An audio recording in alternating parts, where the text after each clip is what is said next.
Hello, my name is Tim Duna, and I'm the author of The Tennis Match. What I would like to do is, first off, thank Cheerios and Ellen. Thank you guys so much for putting out your contest of 1 million acts of good. This is my 1 million act of good, basically, or my one act of 1 million acts of good.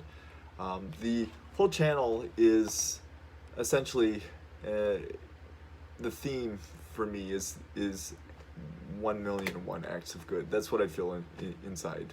Part of the theme, I should say. The other part of the theme is that it's being an artist with life, bringing the things that are rich and important, that are entertaining, that are thoughtful, that are useful to the world. I'm always been an idea guy, and I would like to share these ideas and philosophies and thoughts and entertaining stories and whatnot. So that's what the channel is about. So that is my gift to the world, and this is my first gift to the world is the tennis match. Now the tennis match is something that is fundamental to our creation because it helps to define one of our fundamental laws of creation, which is action and reaction. There is no thing in the universe that does not act or react. All particles in creation act and react. So it is essentially a formula to help explain creation. We'll let that be a pause. It is a formula to help explain what is God, if creation is God to you. On a physical level and a material level, it helps to define our interactions within ourselves and our interactions with others. It helps us to have better insight of where things are coming from, why, what is actually going on inside of us, and why we're acting out, why we're reacting. It may not always be apparent because a lot of these actions and reactions that we use happen so quickly, but there are slower action and reaction times where it's elongated, whether that be in a moment within a conversation or within a larger circle or pattern within your life. Because action and reaction is not a personal thing all the time. Sometimes it's an ongoing thing throughout your life. I had a kid. Action. It wasn't my plan, but I had a kid, and reaction is it changed your life. Little things like that. It helps to define life. It helps to define what we are. That's how strong this is. And that's why it's a gift to the world. Because it helps you to have a better insight into the mechanics of what makes you tick. It helps you to have better understanding, better contentment, more peace.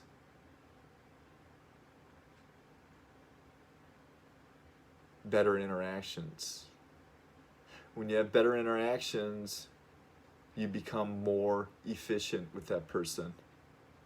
What happens when a whole society becomes efficient with their interactions and has better understanding?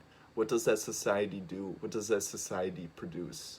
These are the karmic implications of this model being used. I think about the last 50 to 100 years and how our lack of consciousness of life and the world specifically has produced what we have today, which is sprawl and overpopulation. These two problems alone. Forget about global warming. That's not the big problem. In 50 to 100 years, it's an exponential problem because our population is exponentially growing. What do we do in 50 to 100 years if we do not change the way that we're going now?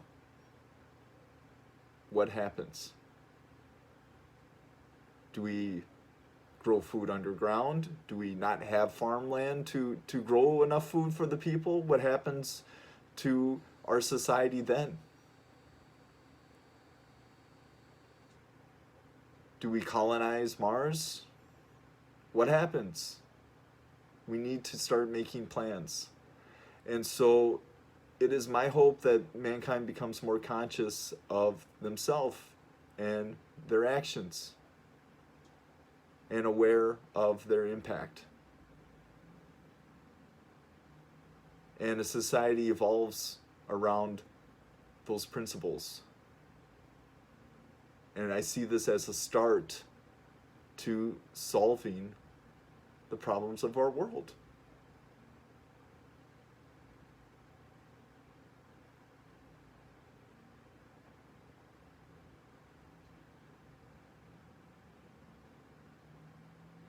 I made this so that people can be conscious.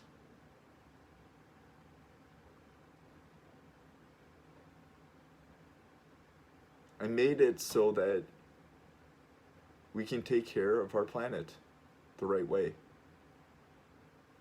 so that we do not have a shitstorm in 50 to 100 years.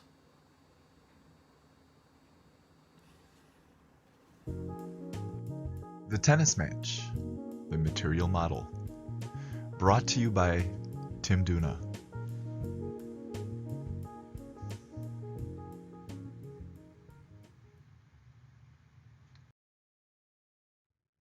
What is the tennis match? It's a model of consciousness in motion, and the calculations and conclusions of that consciousness to make actions in our world. Mankind uses it to decide what they will do, say, be, and create in our material world. All of life acts based upon its history of interactions and adapts accordingly to its environment through previous calculations of reward versus penalty. Consciousness, as it works in mankind, is no different. The tennis match is a model that defines these interactions so that we can more clearly define ourselves and be more conscious of our actions and also our reactions and where they come from. We often take these calculations for granted. We use them every day to make decisions for ourselves and how we interface with others.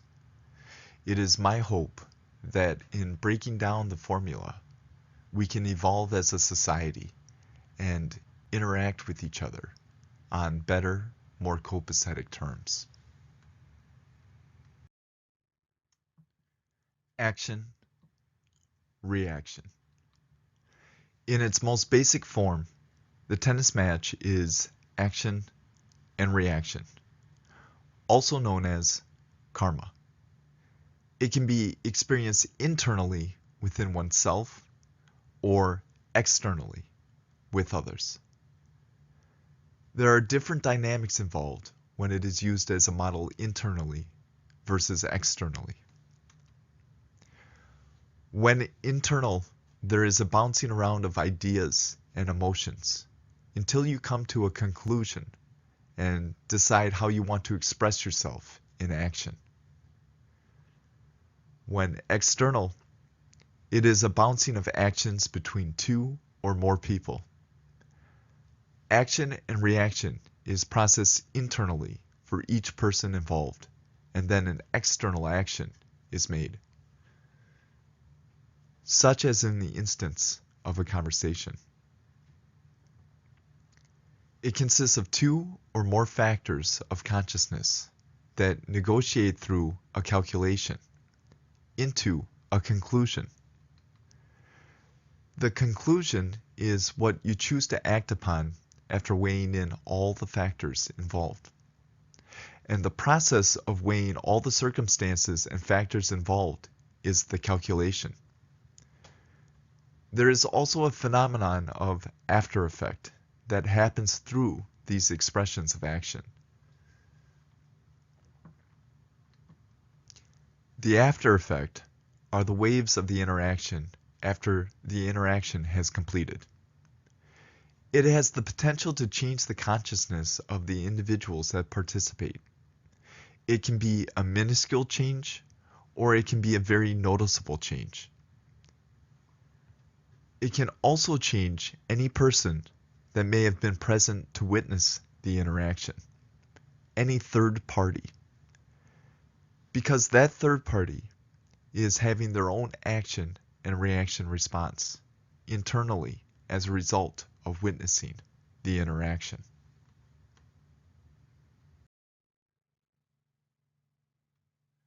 What you need to know. The tennis match is action and reaction. It is a calculation of consciousness for acting in our physical world and can happen internally or externally. When internal, the calculation happens within yourself. When external, you calculate inside, then act. Then the other person receives, reacts, calculates inside for them, then acts back. When external, it can be one or more people other than yourself involved. Definition of terms. The calculation. The calculation is the processing of the factors involved in determining an action. In terms of the tennis match model, it is the balls being bounced back and forth on the court, the match. The conclusion. The conclusion is the point of consciousness where you decide to make an action. It is after the calculation has happened and all of your ideas and feelings have been weighed and probable actions have been eliminated, to leave you with the action that you chose to make. In terms of the tennis match model, it is the point where the ball hits the net. The finality. The finality is the action itself. It is the action being manifested or acted upon in the physical world. In terms of the tennis match model, it is when the ball hits the ground. The after effect. The after effect is the waves that resonate outward from our actions. It is what the participants walk away with after the finality happens through memory, inspiration, experience. It is basically a way to describe how our actions can affect our future interactions and also how they can affect others in the vicinity of our interaction. In terms of the tennis match model, this is the point when the ball bounces and rolls about unpredictably. Just like how you don't know where the ball will end up, it is also unknown what the future interactions or effects will be for all parties involved. How it works. How it works internally is that you are constantly calculating a movement of action. You're constantly making decisions. Oftentimes, these decisions to act are calculated so quickly that they don't even seem like a calculation, just something that you do. Behind the scenes of your actions is a process of favored action based upon reward or penalty. Our sense of what is positive for us or what is negative for us for survival. This is based upon our personal history of consciousness that we have developed over our lifetime. Remember that life has shaped and molded you into who you are today. Along the way, you have developed many different pathways of consciousness based upon reward and penalty. The reward and penalty system is not only for physical survival, but also emotional and mental survival in the form of well-being. We want to be fulfilled, satisfied, respected, loved, accepted, etc. So we evolve ways to utilize consciousness to bring that about.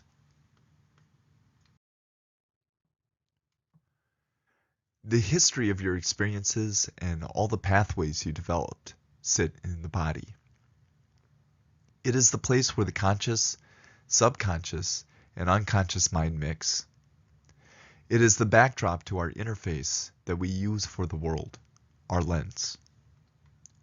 Before you act, before you have an idea, you have an awareness of emotion that is felt by the body. It is the emotion that dictates your movement. It is the body that allows you awareness of the emotion. The emotion will start the determination process of how you act. Some people may be more emotional and less thought, and act accordingly so. Some will be more thought or idea-based and less emotional, and will act accordingly. But it is always an emotion, whether it is long or short, that starts the process of consciousness into action, before our mind gets involved, to determine what the action should be. Just a side note here, the body has its own consciousness altogether. And in truth, it all starts there in a lot of ways, because it is excellent at translating your history into action, because it retains all the memory of all of your history. Remember, it's the place where our three minds interact. Body, emotion, thought, action. The process of consciousness. The influences. What is it that influences our consciousness? A few things are our main driving points for any type of interaction or calculation of consciousness. History. Our collective experiences up to that point in our lives. Atmosphere. The tone of the physical environment, which includes physical locations and other people's energy fields. Mood. What is running through you at the time, your internal tone. Lens. Your perception of any internal or external experiences. History, atmosphere, mood, lens. The four influences. How do the influences interact? In this segment, we'll be taking a look at the four influences and how they work internally versus externally. Internally, history. When making an internal calculation or decision of some kind to act, you are influenced by your history, atmosphere, mood, and lens. We'll take brushing your teeth as an example. At some point in your life, you started brushing your teeth, whereas before, you did not. Likely, this was something that was started by your parents, making you do it before you go to bed and in the morning. So in your history, you developed pathways of reward, your parents' approval of your behavior, positive attention for completing this task. Later on in life, you developed pathways of positive reinforcement of taking good care of yourself by yourself. And perhaps you had negative reinforcement from others, letting you know when your breath smelled bad. Along with the pattern act itself that a body gets used to and expects a recurring action to happen. Otherwise, it feels off. All of this is part of your history in your consciousness and is held in your body and mind and emotions. Internally, atmosphere. Taking our example of brushing your teeth, the atmosphere may or may not affect your ability to brush your teeth. Generally, the atmosphere is the tone of the physical environment that you are in. It can be from others' energy fields or presence, or it can be the tone of a physical place like work versus home. It's widely accepted to brush your teeth at home. It's okay. It's a safe environment. So safe, you don't think anything of it and have no tension or awkwardness to complete your action of brushing your teeth. But to brush your teeth at work may be a little awkward and has less of a positive influence, especially if others look at you in funny ways. There is the issue of being self-conscious or embarrassed when others judge you. Because let's face it, not too many people brush their teeth at work. They usually complete this action at home. So how this influence affects you internally can be whether the outer environment is calculated by yourself as a safe place or a non-safe place, and to what degree is it safe or not safe. The tone of the environment and the receiving of that environment's tone into your lens can influence your action. You are reacting based upon the atmosphere. The tone does not have to be safe or non-safe. It can be neutral, but it is defined as an outer tone that influences you in a way that causes a shift or change in your consciousness and calculations, however small or big. Internally, mood. In our example, we've already established brushing your teeth as a positive to your life and consciousness through the reinforcement of positive and negative experiences in your history revolving around this action. Mood can affect the action of brushing your teeth as well. Obviously, there are times when your feeling or physical state overrides your normal mental, emotional, and physical drives for well-being. Such is the case when you're feeling ill, or too tired, or you hurt too much physically to move. Your mood impacts your actions. Based upon how you're feeling, you will act accordingly. It is similar to atmosphere in that it is a tone that influences your actions, but it is a subjective and not an objective tone that colors your experience. So how this influence affects you internally is that it is a tone of consciousness that is running through you at the time. It holds a certain amount of weight in your considerations to action. There is a certain amount of influence to your actions when you are not yourself versus being in a normal state. Internally, lens. Internally, your lens defines how you perceive yourself, how you react to yourself, and how you come to a point of action. It is composed of your point of awareness, how you view yourself, others, and the world around you. Your point of awareness is really more than one point, as you can shift your focus with your lens to have a different perspective. You can test this out by closing your eyes and shifting your awareness to different parts of your body and sitting there for a while with your focus. Then shift to another part of your body and sit there with your focus for a while. Each part has a different feel and tone to it of consciousness. There are certain points of consciousness that become more active depending upon the external activity or stimuli in your environment.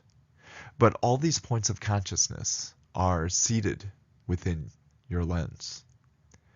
Getting back to our example of brushing your teeth, the lens plays a role in that it is the eye awareness of the influences.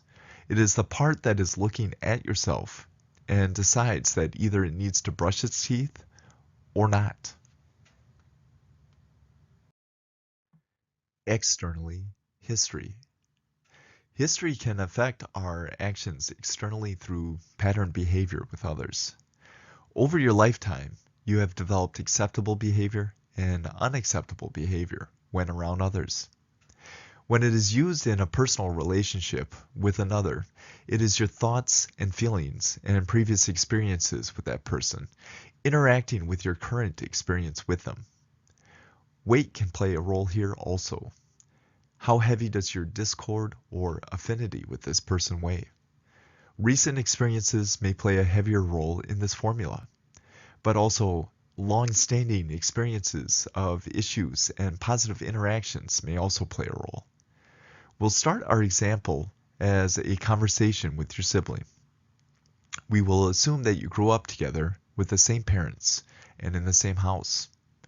Each of you had many of the same outer influences to your history by having the same parents and growing up in the same house.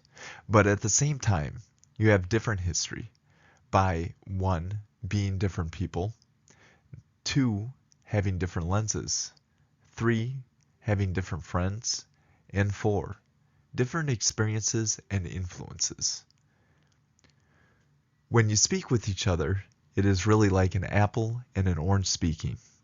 You're both fruit, but you are very different. History plays a role in your interactions with each other. You each have layers of previous positive and negative experiences. You have a collection of thoughts and opinions and assumptions and conclusions about the other person based upon previous experiences with them. And these previous experiences dictate your current speech and experience with them. Externally, atmosphere. Atmosphere is the vibe of a place that affects you differently in some way than what is normal. A great example is a sunny day versus a cloudy day. You feel happier when it's a nice sunny day versus a cloudy day. There is a tone to each that affects you differently. Depending on the atmosphere, your speech with your sibling may be different. Depending upon the vibe that you're getting from that person, you may react differently to them. Depending upon the place, you may act and react differently. Say that you're at home and you're both already grown up, and it's been a while to come home. The course of your conversations may sway towards memories of things that you did when you were younger. You may find yourself falling into a familiar tone or vibe in your mood due to the atmosphere of home and the atmosphere of your sibling. The parts of you in your past when you were younger may be reactivated in a way that you feel some of the tones of that younger you in your current experience as you speak with your sibling about those memories. Externally, mood. Your mood works externally in a way where you act towards others based upon what is going through you at the time. Your energy or internal overall vibe is dictating your intensity of action towards another. In our sibling example, your mood can be a positive one, a neutral one, or a negative one. The intensity of that mood will dictate whether you are irritated by your sibling, or if they are tolerable, or if they are wonderful to be around. Most siblings have a triple dynamic, where you each have positive, negative, and neutral experiences in your history with each other. And because of this, you are able to flip between these different stances towards that sibling. And if your mood swings you towards a direction, this can influence your interaction with your sibling.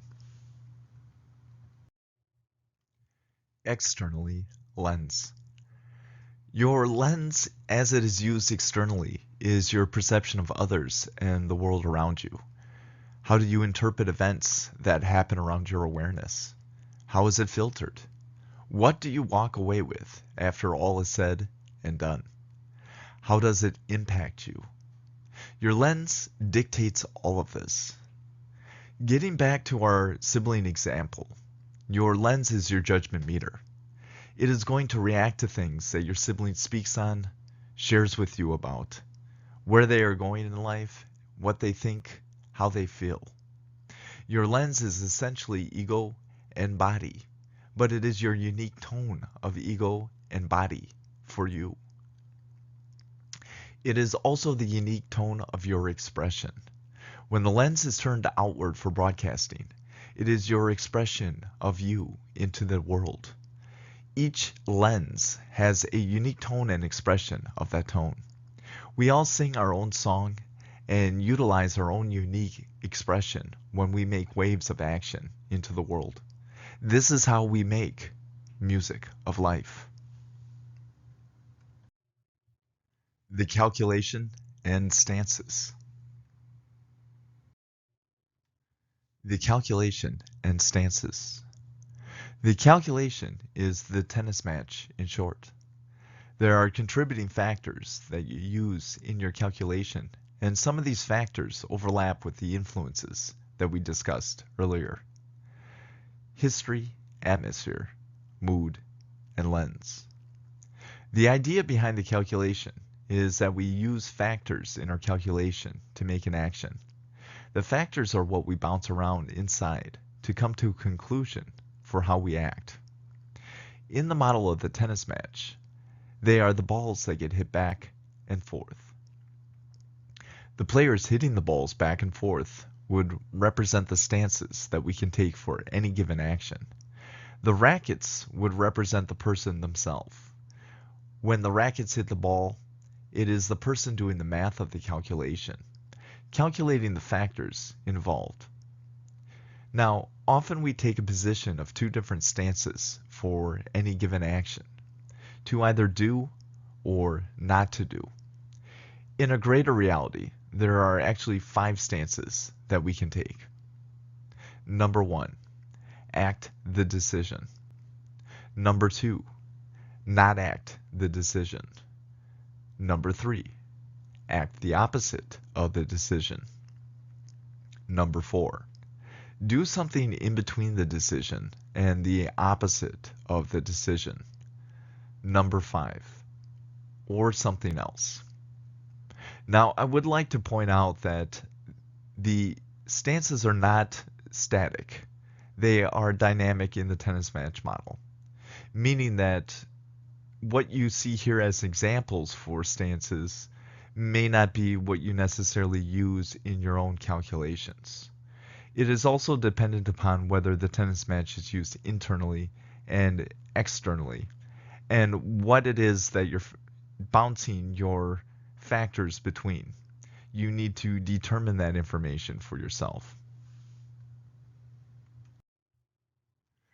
The contributing factors. The contributing factors. During the process of the calculation, your consciousness will go through a process of using the factors to come to your conclusion of finality. As was stated, the factors can be thought of as the tennis balls. Here are the factors. The virtual ball. The virtual ball is a wild card. It is just a symbol of what eventually hits the net to become your conclusion, the point where the ball hits the net. It can resolve into any of the other factors and can contain more than one factor. History. A conglomerate of all your experiences that can interact with different intensities with your present, depending upon what is happening in your present. The unknown. This is the factor of probabilities. Sometimes you cannot come to a conclusion and only have possible outcomes at best. Sometimes you have no idea and have to wait for more information to be able to come to a conclusion. Action. This is the factor of doing in the physical world. Reaction. This is the factor of response to the physical world. Weight. This factor is about how strongly or how weakly something jives with you. How strongly or weakly are you leaning towards a possible action? It is helpful to define this when you are split between different parts of you for your different stances. Extended yin-yang. This is a model that I made to describe a dynamic of consciousness in creation. There is a pattern of complex, feminine, emotional, long wavelengths of consciousness, and a simple, masculine, mental, short wavelengths of consciousness. The extended model allows for both to exist at once, and an interplay of the volume of each. The interplay acts in a way where if you increase one, the other automatically decreases, and vice versa. Imagine a set volume of both together. When you change the volume of one, the other's volume changes also, but the total volume remains the same. This model allows for the measuring of the in-betweens of yin-yang. For the tennis match, this applies to action that can be measured as more emotional dominant or more mental dominant. It also allows for description of the manifestation of the action. Was it a short emotional moment and a larger thought moment? Or was it a big emotion and then a small thought to get to the end result, your action? The bolt of change. This factor describes how we can be jolted abruptly into a new direction from our original heading and change us. The atmosphere. As stated before, this is a factor that is one of our main influences. It is the tone of your environment, whether that is in the form of other people or a geographical location. It is outside consciousness that you react to. The lens. The lens is another main influence. It can be thought of as your point of awareness, your perception on the world. It is how you filter your reactions and actions through. It can be also thought of as a receiver and broadcaster. Along with your body, it is your tool to express yourself. Stepping stones. Stepping stones are experiences in life that take you from one place to another place in consciousness in order to enact change. It is a slow-moving bolt of change. It is something that takes you to a position or place that you were not able or willing to be when you first started the motion of the stepping stones. But after going through all the steps, you are able to be that change. Stepping stones build upon each other. So the experiences that you have build upon the prior step. You can think of them as a patch or stitch that pieces together two things. The first universe model. The first universe model consists of a triangle with a loop at the top. It is meant as a way to mix consciousness that is obtuse to each other. Consciousness that does not normally get along with each other. There are two ways that consciousness can mix. The first model is the harmonious path. This is where the consciousness mixes with each other by traveling up the triangle, around the loop, and down the other side of the triangle. It creates a connection line across the triangle to its original side, then repeats. Each side of consciousness travels in this way. When consciousness mixes enough, the connection lines pull the triangle together inward to form a staff with the loop at the top. The second model is the path of discord. This is where the consciousness travels the same way, up the triangle and around the loop to the other side and creates the connection lines. But the movement is different to form the staff.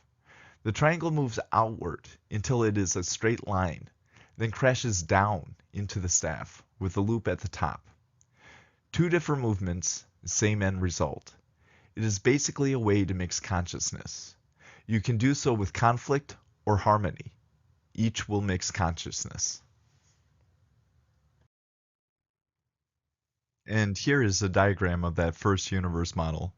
At the cross section, the two consciousness mix, then loop around and create a connection point.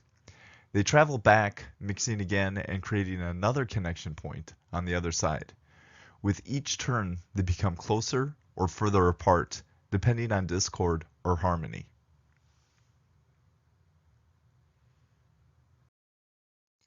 Offsets. Offsets happen when some external or internal force interrupts your normal flow of consciousness or expression, and you have to compensate in some way. When this happens, it is an offset to your normal way of being. The calculation. We spoke of the calculation before as being the factors being bounced back and forth on the court. In the tennis match model, the court is in actuality multiple courts seated in an arena. So as a tennis ball, the calculation can still be looked at as a bouncing back and forth of factors, but when it is used on a court that is not your home court, it is a pre-calculation to your action. We'll discuss the court in further detail in the next segment. Outtakes. Outtakes are declined calculations. They are pre-calculations that were calculated on one of the probable chords, but declined for action for one reason or another. The conclusion. The conclusion is the moment where you decide in mind to act. It brings all the factors involved in the decision together into a single point of mind that says, yes, I'm going to do this action. It is the point right before you start to physically move, to act. Definition of terms. The court. The arena with multiple courts for which consciousness can be calculated. It consists of a court below, above, and on both sides of the players. Note that there are no courts behind the players. Home court. This is the court below, the normal dimensional court that you would see in real life. Internally, this is your main court for action, not the probable courts where possibilities are calculated. Externally, this is where you interact with your main opponent or person of focus. Probable courts. These are the courts that are not the home court. They consist of the court above and the ones that are on either side of the players. Internally, they are used for pre-calculations of probable action. Externally, they can represent outer influences other than your main opponent or person that you are focusing on. The balls. The balls are the factors involved in the calculation. The players. Internally, the players are stances of consciousness. In simple form, it can be a do or not do stance dynamic. In more complex terms, it can involve the 5-point stance model. Act the decision, not act the decision, act the opposite of the decision, do something in between the decision and the opposite of the decision, or something else. When using an external model, the players can represent yourself and another that you are conversing and playing a match with, and their stances of consciousness versus your stance. The stances are not static in nature. When using the tennis match model, you must determine how the stances are defined based upon the calculation and the type of the model of the tennis match being used. The rackets. Internally, the rackets consist of yourself and can be looked at as your eye awareness, taking two different positions to calculate consciousness. Similar to the players and stances, but different in that it is solely your eye awareness and not a stance. Externally, the rackets can be viewed as yourself and another. In the external model, it can be viewed as your body and eye awarenesses, expressions to each other. Again, similar to the players and stances, but here it is referencing your eye awareness and another's eye awareness interacting with each other. Here is a diagram of the court. As you can see, the home court is in normal dimensional space, denoted with solid lines, while the probable courts are in abnormal dimensional space, denoted with dotted lines. So now we know the fundamentals of the model. How can you use it? Practical use. The tennis match model is one of consciousness in motion. It can be used virtually anywhere that consciousness interacts with itself. Within oneself, in first-level relationships, those closest to you, family, friends. In second-level relationships, those you work with or attend your school, or are familiar due to a business interaction, those who are familiar faces that are not close to you. In third-level relationships, those who would be considered strangers, yet you cross paths and interact. Group consciousness levels. Examples can be a work environment or a company culture, school environment or culture, local, state, and federal, political, and civic duty environments, community-based levels, international environments, the world, all of us. Let's do some examples to get more familiar with it in action.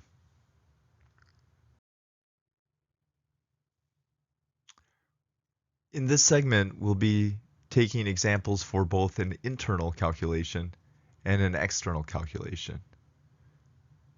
First, we'll do the internal. Fritter is trying to decide what to do tomorrow. He has the day off from work, but it's not the weekend. He has several things that need to get done, but can't do them all in one day. He needs to buy groceries, shop for a birthday present for his mom, and take care of his disabled uncle. His mom's birthday is tomorrow, and his disabled uncle needs help with meals daily. Inside, Fritter needs to plan his day, but he may not have time to do it all. Inside, he calculates that since his uncle is disabled, he needs to put this as a priority above the other things. Here's how that looks in the tennis match. Here's a graphical representation of Fritter's internal match. His players or stances are do the action and not do the action. Both players exist on all of the courts. For his probable court calculations, he is using his mom's birthday calculation and the grocery shopping calculation. On his home court, his uncle's care calculation is being calculated.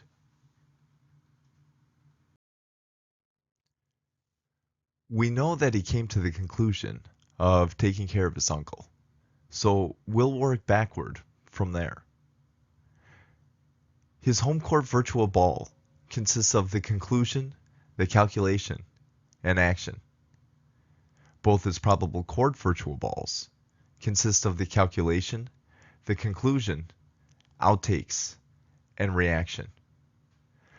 Before he came to the conclusion of taking care of his uncle, he calculated both the probable actions of grocery shopping and shopping for his mom's birthday, and determined them to not weigh as much in importance and priority. Let's take a look at all the formulas. On this slide, we'll explore the probable court calculation for grocery shopping.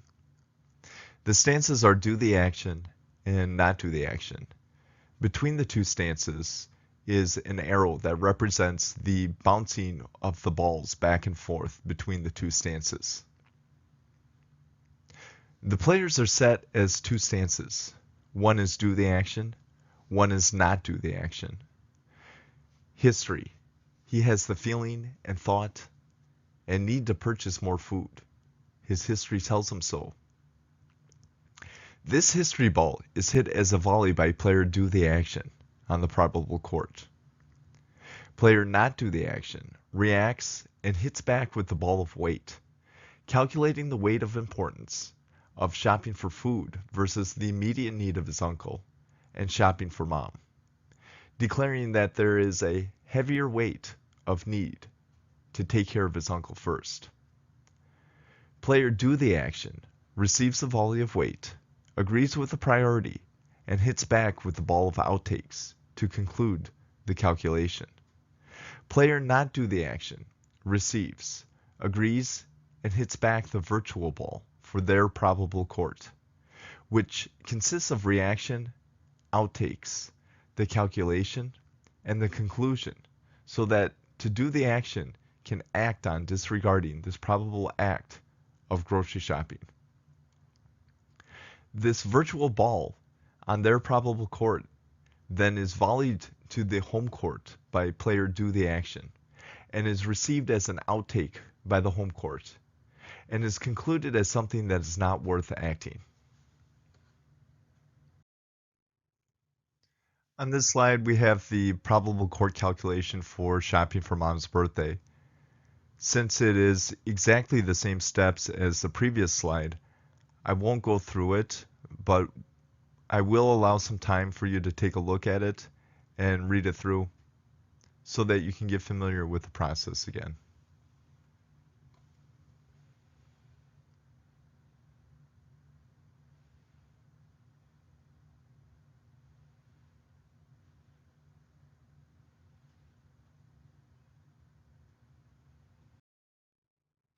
On this slide, we'll be taking a look at the home court calculation, taking care of his uncle. The players are set as two stances. One is do the action, one is not do the action. History. He has the feeling and thought and need to take care of his uncle, but he also has a need to shop for groceries and find a present for his mom's birthday. This history ball is hit as a volley by player do the action on the home court. Player not do the action reacts and hits back with the ball of unknown, calculating that it is unknown what to take as a priority, that further calculations need to be made. It is unknown what is most important as far as need and time. The choices are taking care of his uncle, shopping for groceries, and finding a present for his mom's birthday. Player do the action receives a volley of unknown, agrees with the assumption of further calculation, and waits for the calculations to happen on the probable courts.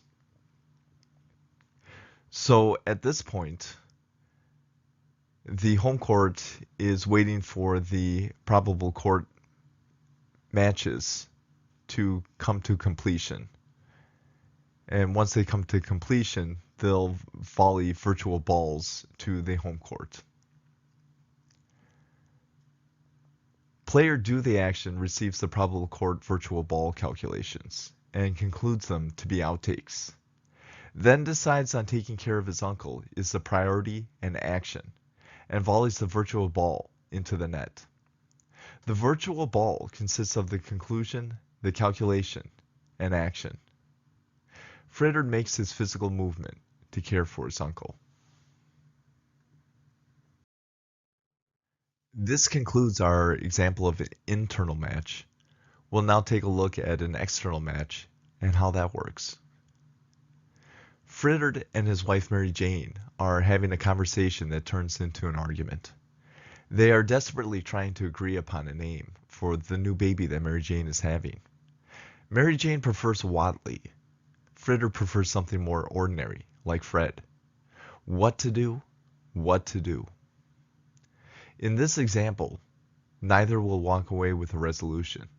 They will still want the name of their choosing. Fritter and Mary Jane have mutual history, where things got so heated on this topic before that Fritter ended up going to the bar and not coming home until the next day.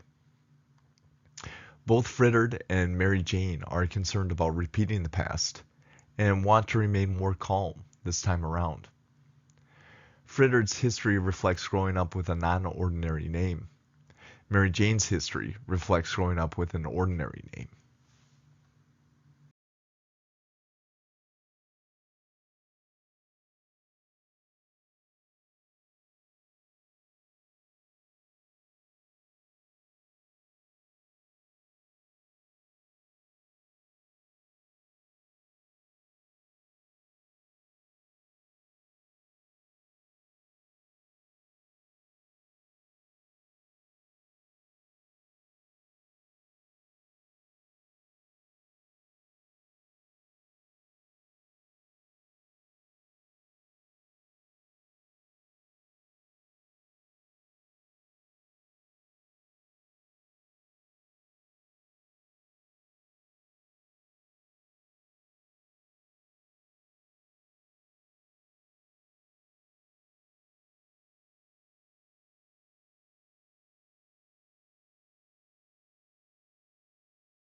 Each action and reaction has its own calculation to it. For demonstrative purposes, we'll only look at the last action and reaction calculations. We'll start with Fritter's action, action 6 in the chart. Fritter is challenged by the idea of having his child be named Fred. It brings up lots of emotions in an instant for him. Being picked on as a child himself for having a name that is different, the previous arguments that he's had with Mary Jane about names, how he's agreed to not let this discussion blow up, the denseness or insensitivity of Mary Jane's ideas about baby names. He takes pause for a moment before he speaks his words. Frittard's calculation. What the hell? Here, Frittard is doing an internal calculation. His stances are represented by lens 1 and lens 2. The arrow in between lens 1 and lens 2 represent the factors that get volleyed back and forth between the two. It begins with Mary Jane's virtual ball being received by lens 1, which is Mary Jane's last response in the conversation. He receives with his lens, and it starts with his body. Immediately, he is tense, and his first thought and feeling is, what the hell? His history is at play. He is internally angry, but doesn't want to blow up. How can he measure himself to speak clearly this anger? He receives Mary Jane's response as a reaction. Immediately, history plays a role in his tennis match. It involves probable courts, since he is not sure how to respond, the unknown. His instinct is to get angry and blow up due to history of his own childhood and Mary Jane's lack of understanding. But he quickly calculates this to be unworthy of acting, outtakes, due to the atmosphere of Mary Jane, the pretext of the beginning of the conversation, and the history of them arguing in the past.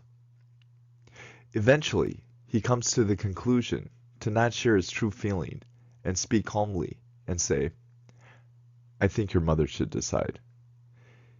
He does so by reacting to his outtake with a weight of not wanting to make trouble, but not wanting to concede also. He comes to the conclusion to act with his lens to speak his words. His virtual ball consists of the calculation, the conclusion, action, and lens. So we'll go through the steps here real quick. Mary Jane's last response is Mary Jane's virtual ball that is received by lens 1, and lens 1 reacts to that with history. History is volleyed over to lens 2, which is reviewed, and lens 2 hits back with the ball of unknown. Whenever the ball of unknown, at least in this case, is hit, it generally means not enough information, and so probable courts need to be involved. So the probable courts calculations happen. And the probable courts calculations are Frittard does not know how to respond at this point. His history of all these emotions are running through him at the time, and he just doesn't know how to handle it. The probable courts come to outtakes. The outtakes are received by lens 1, and a reaction is made.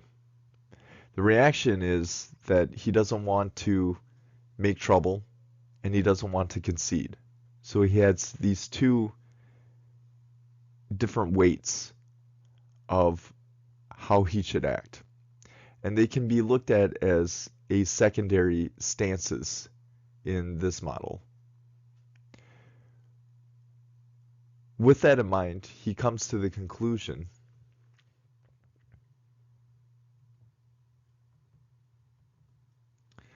to speak, I think your mother should decide. And at that point, he hits the virtual ball into the net and makes his action.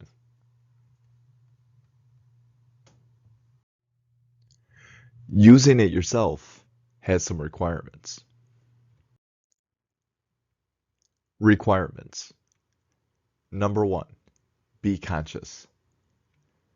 Number 2, observe all the factors. Number 3, be honest and balanced with what the factors are. Number 4, calculate.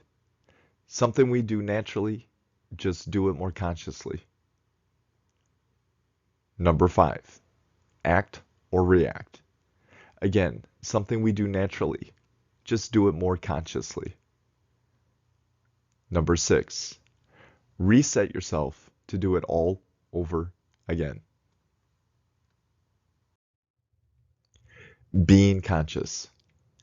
Being conscious of how it works within you and how you express that in your interactions with others is not overly difficult.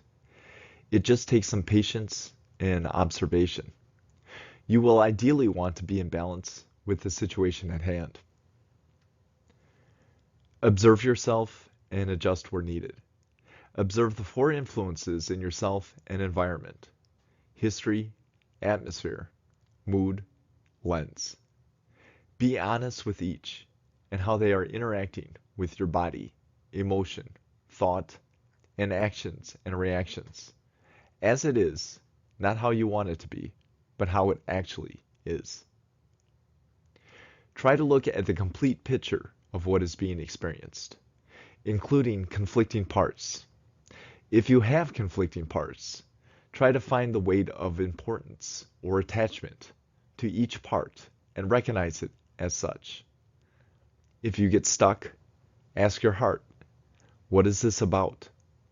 Then listen for impressions, feelings, thoughts, memories, soul symbolics, basically. Soul communication in your language of meaning. If you know your language, it can be very effective and helpful. If you don't know your language, think of it as practice until you do learn it. We all have this ability, and we all have open hearts in this time. Be willing to look at yourself and others with this level of honesty and balance so you can obtain all the data and solve the equation properly.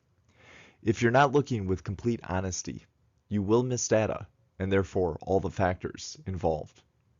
You'll end up not having a very good calculation and poor or misguided actions and or reactions as a result.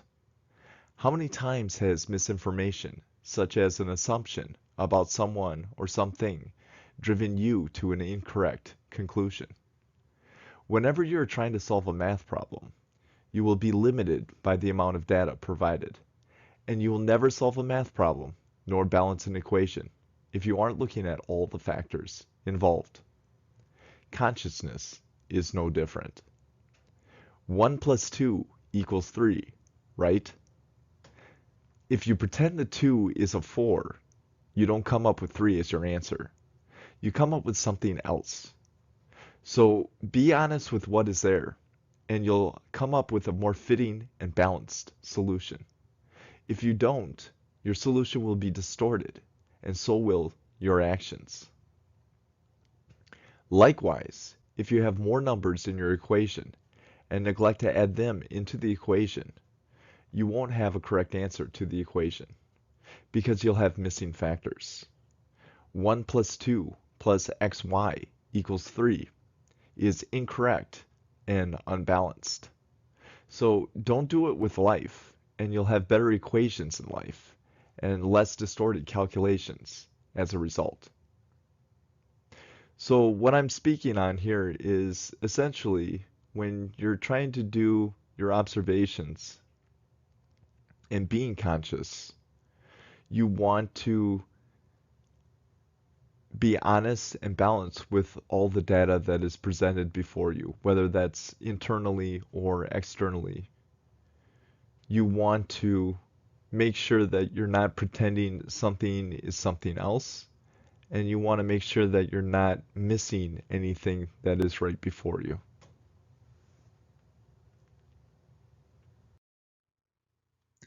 How to observe. Observing yourself isn't too difficult, but here are some tips to be able to observe more deeply so that you can hear all the sounds and parts more clearly. Number 1, meditate. It's as easy as closing your eyes, relaxing through deeper, longer breathing, and pretending that your body is going to sleep while your mind stays awake. You can learn a lot about observing your thoughts, body, and feelings. It's easier to observe in this way with eyes closed, since your awareness is more focused on the internal. You can then take the lessons of observation with you into your daytime and listen with clearer focus and understanding of yourself. Number 2, listen. Be aware of your emotional tones and mental tones of thought and where it comes from in your body. Be aware of the 4 influences: history, atmosphere, mood, lens, and see if you can pinpoint where the consciousness comes from. Is it a younger version of you? How did it develop? What is the history of it? Number 3, observe others. Through body language, sound of their voice, facial expressions, what tones or impressions do you receive? Even if it is subjective, the exercise is in listening and observing through the filter of your lens. Listen to when they speak. You may hear things between the lines, as their history and feelings or thoughts that they are unwilling to share or express are spoken unconsciously for them. Best practices. Best practices. We all use the tennis match every day to conceive of and make physical actions. It is how we interact with the world. But how you interact and how others interact can vary wildly. Here are some tips. Be honest. Honesty with yourself and others will provide clarity in your meaning to yourself and others. If you can evaluate yourself honestly and look at all the parts and the weight of the parts, then you can express that to others, and you'll be more clearly understood. But more importantly, you will be more clearly expressed. And that feels fantastic to yourself. I spoke my truth. I spoke me. Think how good it feels to speak who you actually are to someone, rather than being fake. Being honest respects you and honors you. Being honest is not meant to mean tell everything. It means to speak with respect to your parts. If the weight of yourself is not comfortable to speak about something, respect that. In this way, you are being honest with you. Be honest with your feeling and convey that to others in words that reflect how you are feeling. When you do this, you honor a greater whole of you, as opposed to being honest and not explaining your feeling and leaving it up in the air for the true meaning. You are aiming for respect of self, respect of feeling, and good communication of that feeling so that there isn't any misunderstandings. I do want to point out that it's important to speak to someone and explain your feeling to them so that they have a greater understanding of where you're coming from. When you do that, you honor yourself more, but you also provide that person more information, and that allows them to make a better calculation for a response back to you. I do also want to point out that it's important to look at yourself with this type of honesty so that you can evaluate yourself and understand yourself more clearly.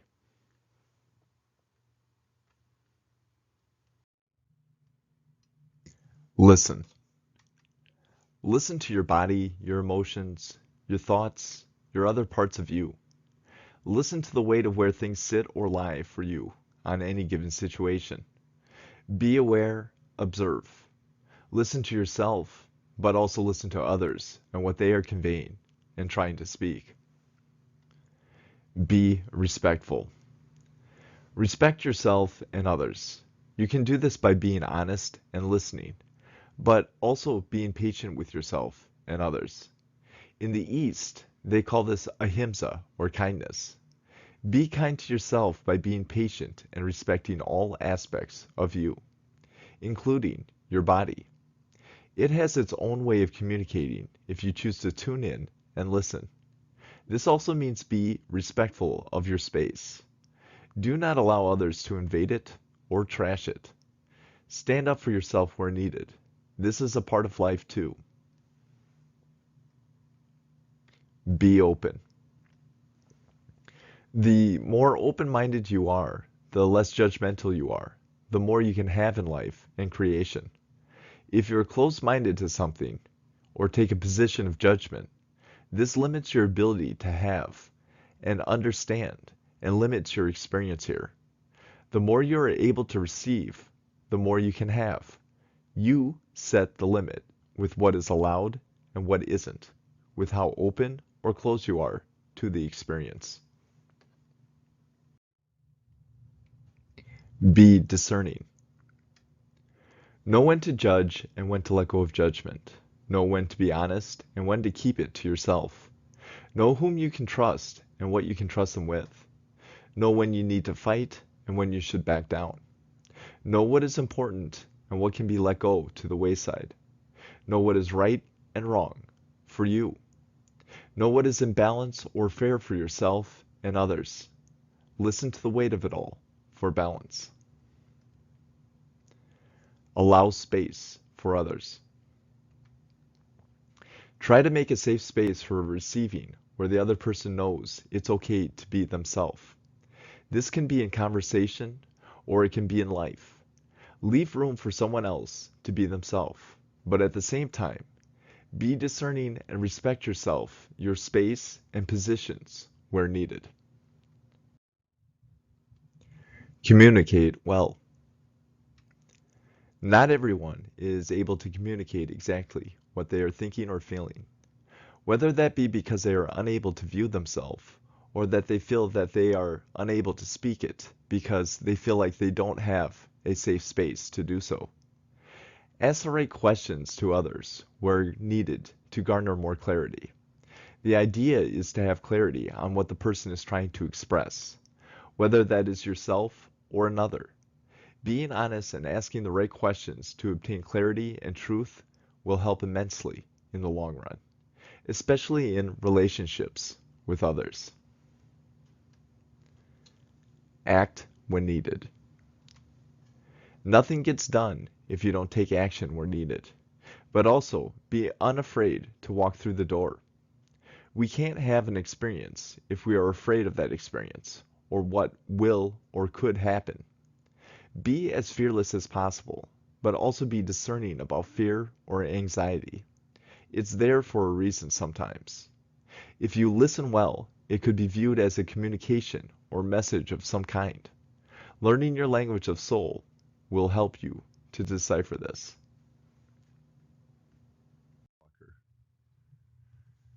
Learn your language of symbolics, aka your language of soul.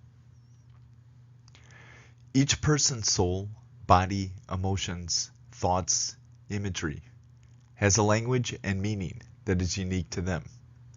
Maybe you're wondering about an idea and an emotion or song comes to mind that answers that question or relates somehow. Maybe you're led to an experience in life that does it. The unconscious mind, intuition, and soul communicate in this way, in symbols of frequency. This can be learned through observation and reflection, observing what is relational in body, emotion, thoughts, sounds, imagery, as far as communication, and what is pressing to your conscious mind at the time. And by reflecting on past instances where communications answered what was pressing to your conscious mind. It does not have to be a literal meaning of the communication. Listen more to the sound of the vibe or frequency of the energy or consciousness.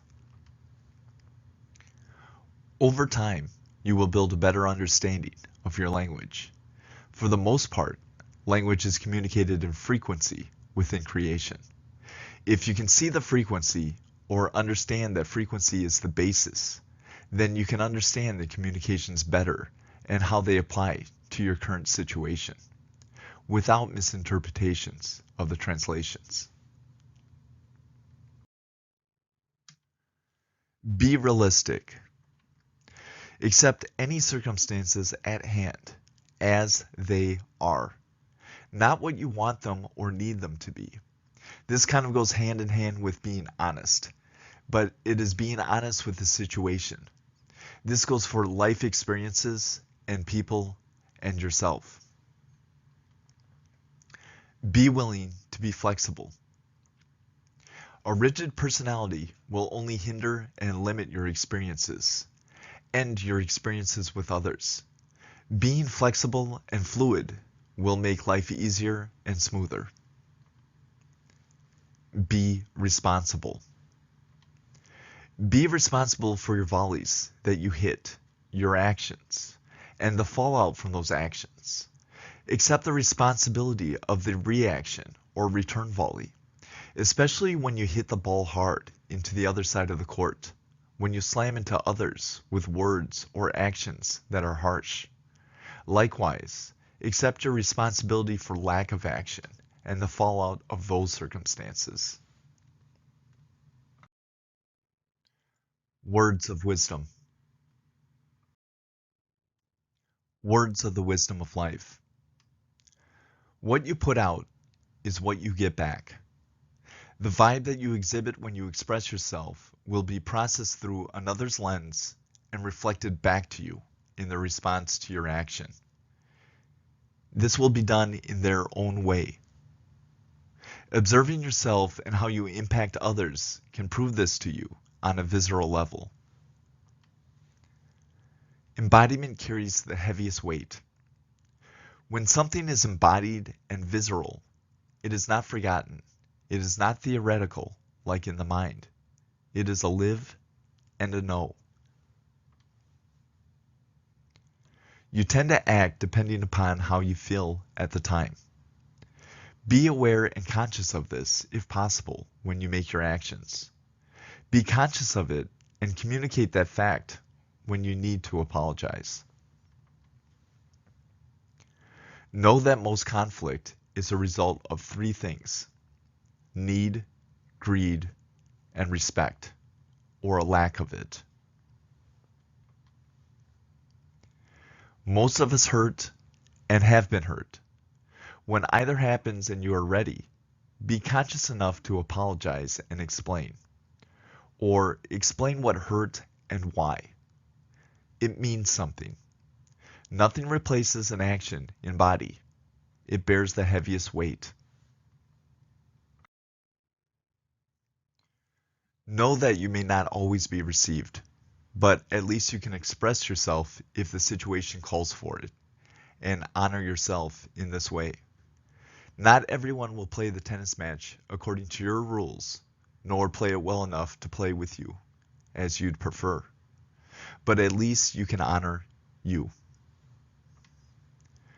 We're all different. We're all different backgrounds, lenses, wiring, etc. We have all been shaped by life differently. Know this. Not in a mental way, but in a, of course, body way. Try to observe this in others, to embody it as a no in you. Respect this and accept it when someone is obtuse to you. Try not to make assumptions with little to no data. This goes hand in hand with judgments. Try to identify where things are coming from through observation of yourself, and identify if it's really worth it for the situation. If you really need to honor yourself that much, or can you let it go? Take care of yourself first, then others. It's hard to be an asset to someone when you're bleeding also. Try to find acceptance to your life circumstances. Ultimately, you get what you get. It's what you do with that that defines you. Benefits. Benefits: clearer in mind and body, emotionally relieved. Your soul will shine more clearly in your life. Ability to communicate more effectively.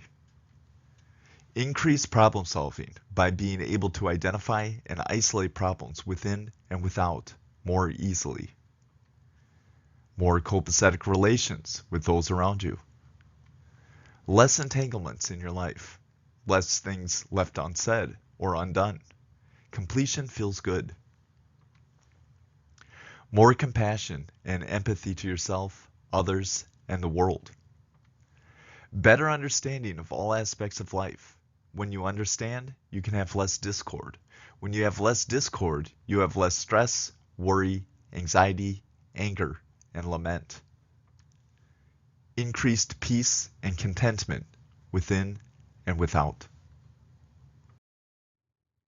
So here's the homework. Just try it.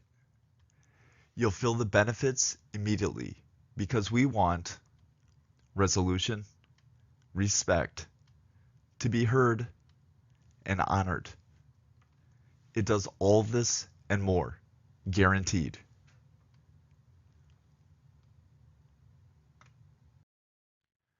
All right, thanks guys for watching. I do appreciate it. I am a multidimensional artist of life, consciousness scientist, an author, musician, and quite the idea guy. And that's exactly what you'll see in my channel in the near future here. So subscribe if you're interested. You definitely will not be disappointed. I hope to bring more videos of conscious awareness to you and beautiful life. Peace.